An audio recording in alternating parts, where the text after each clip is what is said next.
কেমন আছো তোমরা সবাই? আশা করি সবাই ভালো আছো। আমি রাধা। তোমরা সবাই দেখছো Delhi Bengali kitchen one and blog. দেখে তো বুঝতে পেরে গেছো, নিয়ে এসেছি আমি জলপাইয়ের আচার। ভিডিওটা অনেক দিন করেছি, তা তোমাদের সঙ্গে শেয়ার করা হয়নি। বন্ধুরা, গাছের জলপাই, মেজ বোনেদের বাড়িতে জলপাই গাছ আছে বন্ধুরা, সেখানে গিয়েই পেড়ে নিয়ে এসেছি জলপাই। তা আচারটা ওখানে বসেই করছি, তা ভাবলাম তোমাদের সঙ্গে শেয়ার করে দিই। জলপাইয়ের আচার খেতে কে কে ভালোবাসো কমেন্ট করে আমাকে প্লিজ জানিও। আর ভিডিওটা আমার কোথা থেকে দেখছো বন্ধুরা সেটাও জানিও। আর নতুন বন্ধুদের বলছি, যারা এখনও আমার চ্যানেলটি সাবস্ক্রাইব করোনি, প্লিজ আমার চ্যানেলটি সাবস্ক্রাইব করে নাও, বেলটা প্রেস করে অলে করে রাখো, যাতে এরকম সব রেসিপি বা ব্লগ ভিডিও যাই দিই সবার আগে যেন তোমাদের কাছে পৌঁছে যায়। তা জলপাইটা তো কেটে নিয়েছি বন্ধুরা, এটা কিন্তু আমি সেদ্ধ করে করব না। আমি 2 রকম আচার করেছি, ওটারও ভিডিও করেছি, মানে যেটা আমি একটু ভাপ দিয়ে নিয়েছিলাম। আর এটা হচ্ছে কাঁচাই করব, এটা সেদ্ধ না করে। আমি আচার করে দিল্লিতে নিয়ে যাব বন্ধুরা, তার জন্যই আমি আচারটা করেছি। অনেকটাই করেছি, 2-3 বার করে। দিয়ে দিলাম শুকনো লঙ্কা, আর মশলাগুলো তো দেখিয়ে দিলাম তোমাদের, আর দেওয়ার সময় আবার বলে দেবো আমি। বেশ চটপটে ঝাল ঝাল নোনতা নোনতা টক টক দারুণ হয়েছিল খেতে, মানে হয়েছে খেতে। আমি 1-2 বার খেয়েছি। এই এমনই জিনিস বন্ধুরা, একবার শুরু করলে কিন্তু আর থামাথামি লাগে না, পেট ভর্তি হয়ে যায় আচার খেতে খেতে। তারপরে জল পিপাসা পায় শুধু। লঙ্কাটা একটু হালকা ভেজে, বেশি ভাজবো না, বেশি ভাজলে আবার মশলাটা কালো হয়ে যাবে। গ্যাসটা আমি লো টু মিডিয়ামে রেখেছি।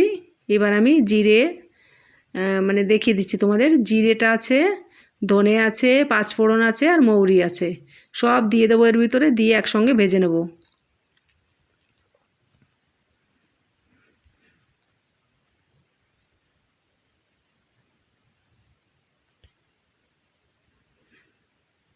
গ্যাসটা কিন্তু কম করে রাখতে হবে, বেশি মানে গ্যাসটা যদি বাড়িয়ে দেওয়া হয় তাহলে কিন্তু মশলাটা পুড়ে যেতে পারে। পুড়ে গেলে সেই আসল ফ্লেভারটা থাকবে না মশলার।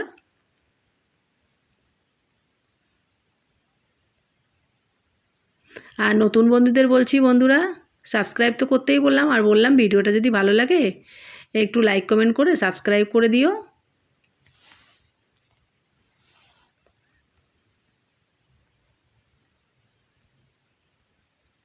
মশলাটা ভাজা হয়ে গেছে, লো টু মিডিয়াম আঁচেই ভেজে নিয়েছি। এবার নামিয়ে নেব একটা প্লেটে।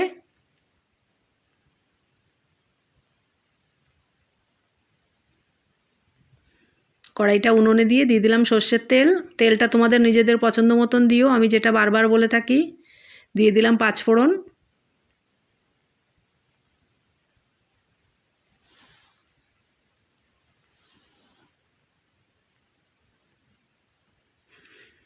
টক মিষ্টি ঝাল বানাবো, বেশি তেল দেওয়ার দরকার হয় না, অল্প তেলেতেও ভালো হয়। 3 বার করে আচার করা হয়েছে বন্ধুরা। এবার দিয়ে দিচ্ছি এবার আমি জলপাইগুলো কেটে রাখা। একটা সিদ্ধ করে করা হয়েছে, একটা গোটা মানে এরকমভাবে করা হয়েছে, আর একটা করেছি কাঁচা, যেটা আমি স্টোর করে রেখেছি অল্প দিল্লিতে নিয়ে যাওয়ার জন্য। ওটা তোমাদের দেখাবো যে কি করে রাখলে পরে সারা বছর রেখে খাওয়া যাবে। অবশ্য ওটা ফ্রিজারের মধ্যেই রেখে দিতে হবে স্টোর করে, আমি তোমাদের সেই ভিডিওটাও শেয়ার করব। এবার তেলে দিয়ে আস্তে আস্তে আমি নেড়ে চেড়ে নিচ্ছি। দিয়ে দিচ্ছি স্বাদ মতন নুন। আচারে সবসময় নুনের পরিমাণটা একটু বেশি লাগে। এখন আমি ভয়েসটা দিচ্ছি বন্ধুরা, অনেক দিন হয়ে গেছে ভয়েস দেওয়া হয়নি বলে তোমাদের সাথে শেয়ার করা হয়নি। ভয়েস দিচ্ছি কিন্তু খেতে ইচ্ছে করছে রাত্রেবেলা। দিয়ে দিয়েছি হলুদ, মানে হলুদ আর নুনটা দিয়ে দিলাম।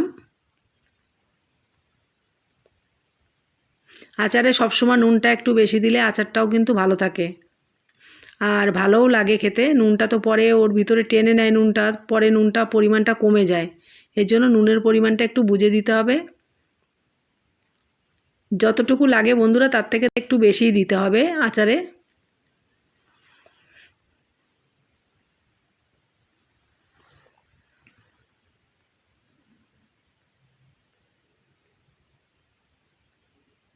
মশলাটা আমি গুঁড়ো করে রেখে দিয়েছি।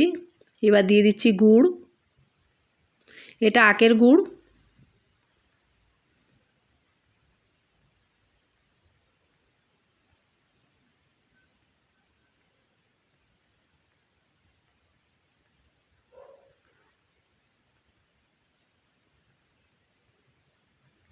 মনে হচ্ছিল বেশি হয়ে গেছে, তাই একটু কম করে নিলাম বন্ধুরা।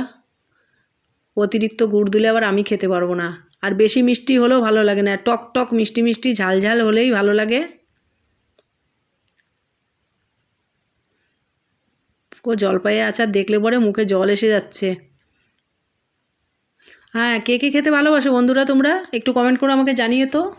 আর যেটা সবসময় আমি বলে থাকি যে ভিডিওটা আমার কোথার থেকে দেখছো তোমরা, সেটাও কমেন্ট করে জানিও, আমার খুব ভালো লাগবে।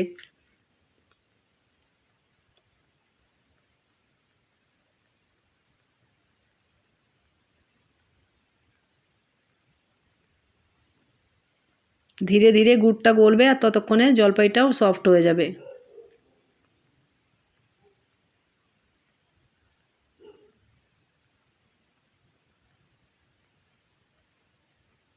বন্ধুরা দাঁড়াও, এক পিস আমি একটু মুখে দিয়ে আসি, থাকতে পারছি না।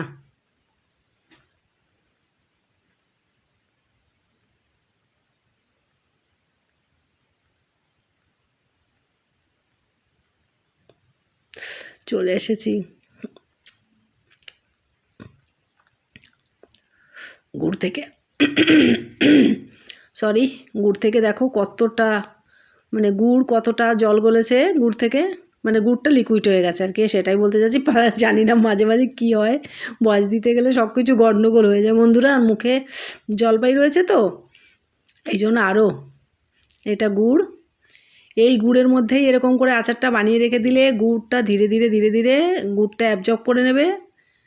মানে এখনই কথা বলিনি বন্ধুরা, বানিয়ে রাখলে পরে অ্যাবজর্ব করে নেবে আর এত সুন্দর হয়ে যাবে, মোরব্বার মতো মুখে দিলে মুলায়েম।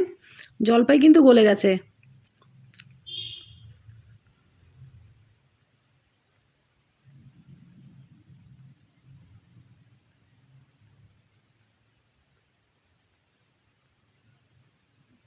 আমি বড় একটা টিফিন ডাব্বা ভর্তি করে নিয়ে এসেছি দিল্লিতে।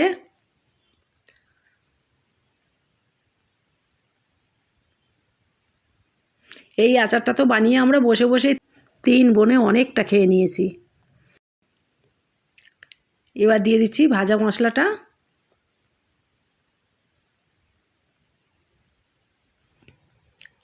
গলায় বেঁধে গেছিলো, মিশিয়ে দিলাম, বাকি অল্প পরে দেবো। মশলাটা একটু বেশি করেছি, আরও অন্য আচার করতে হবে তার জন্য, মানে সেদ্ধ করে একটা করতে হবে সেটার জন্য।